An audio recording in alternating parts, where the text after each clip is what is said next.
Have you ever wondered what it's like to live with a rare autoimmune disease? What about living with two? Today I'm here to talk about research on the lives of patients who live with both Sjogren's syndrome and Crest scleroderma. So first, let's talk about Sjogren's syndrome.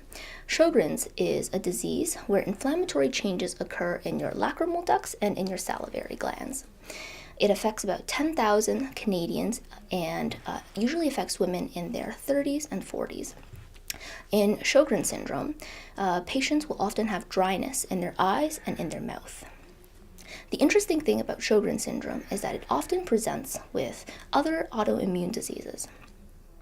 Next, we can talk about Crest syndrome.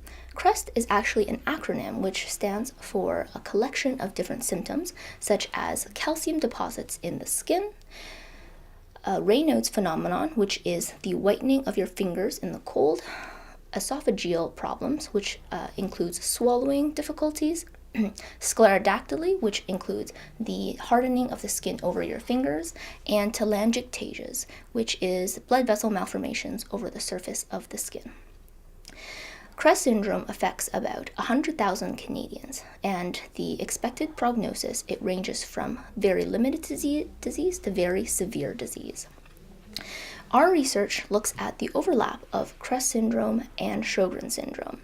Currently, not much is known about the overlap of these two diseases, and we wanted to find out whether both diseases together would result in more severe symptoms of dry eyes and dry mouth. So we looked at two groups of patients, those with Sjogren's syndrome and Crest syndrome, and those with Sjogren's syndrome alone. So our results were very interesting, and we found three things. Patients who have Sjogren's and Crest syndrome together, they will have worse symptoms of dry mouth, worse symptoms of dry eyes, and also a higher level of systemic antibodies in their blood. So you may ask, what is the impact of your research? Well, our research shows the nature of overlap diseases and how they can have a systemic nature as well. Currently, our research is in the early stages, and more research would always help. However, we think that it may have an effect on the future of screening and management in overlap autoimmune diseases.